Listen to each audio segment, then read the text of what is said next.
Drugs ಕೇಸ್ನಲ್ಲಿ ನಟಿ ಸಂಜನಾ ಹಾಗೂ ರಾಗಿಣಿಗೆ ಮತ್ತೆ ಸಂಕಷ್ಟ ಎದುರಾಗೋ ಎಲ್ಲ ಸಾಧ್ಯತೆಗಳು ಕೂಡ ಇದೆ. ಸ್ಯಾಂಡಲ್ವುಡ್ ನಟಿಯರಿಗೆ ಮತ್ತೆ ಶಾಕ್ ಕೊಟ್ಟಿದೆ ಸಿಸಿಬಿ.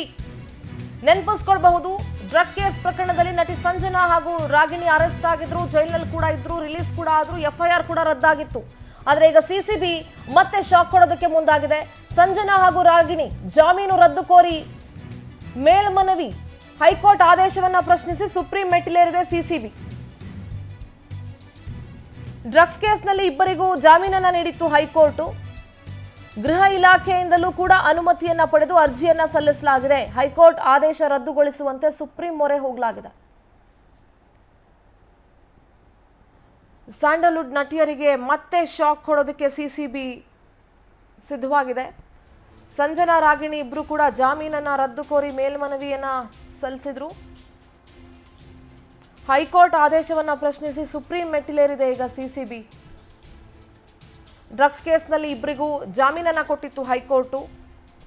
ಆ ಆದೇಶವನ್ನ ಪ್ರಶ್ನಿಸಿ ಈಗ ಸುಪ್ರೀಂ ಮೆಟ್ಟಿಲೇರಿದೆ ಸಿಸಿಬಿ. ಗೃಹ ಇಲಾಖೆಯಿಂದಲೂ ಕೂಡ ಪರ್ಮಿಷನ್ ತಗೊಂಡಿದ್ದಾರೆ.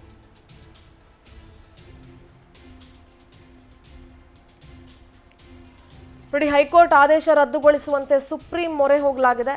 ಗೃಹ ಇಲಾಖೆಯಿಂದಲೂ ಕೂಡ ಪರ್ಮಿಷನ್ ಅನ್ನ ತಗೊಂಡು ಅರ್ಜಿಯನ್ನ ಸಲ್ಲಿಕೆ ಮಾಡಲಾಗಿದೆ. ಸ್ಯಾಂಡಲ್ವುಡ್ ನಟಿಯರಿಗೆ ಮತ್ತೆ ಶಾಕ್ ಕೊಟ್ಟಿದೆ ಸಿಸಿಬಿ. ನಮ್ಮ ಪ್ರತಿನಿಧಿ ವೆಂಕಟೇಶ್ ದೂರವಾಣಿ ಸಂಪರ್ಕದಲ್ಲಿ ಜಾಯ್ನ್ ಆಗ್ತಾ ಇದ್ದಾರೆ. ವೆಂಕಟೇಶ್, ಸಂಜನಾ ರಾಗಿಣಿ ಇಬ್ರು ಕೂಡ ಜಾಮೀನ್ ಮೇಲೆ ಹೊರಗಡೆ ಇದ್ದಾರೆ. ಸದ್ಯದ ಅಪ್ಡೇಟ್ಸ್ ಏನಿದೆ? ಈಗ ಸಿಸಿಬಿ ಮತ್ತೆ ಸುಪ್ರೀಂ ಮೆಟ್ಟಿಲೇರೋದಕ್ಕೆ ಸಿದ್ಧವಾಗ್ತಾ ಇದೆ.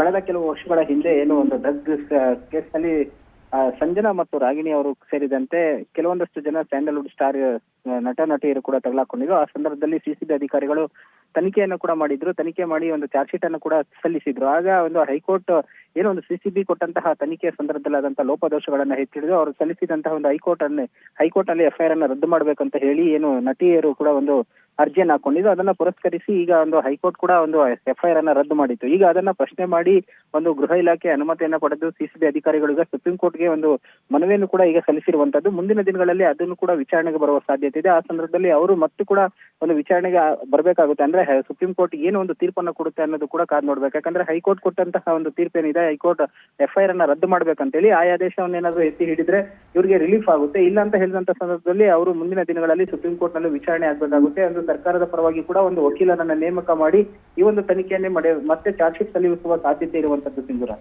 ಓಕೆ, ಥ್ಯಾಂಕ್ ಯು ವೆಂಕಟೇಶ್ ನಿಮ್ಮೆಲ್ಲ ಮಾಹಿತಿಗಾಗಿ.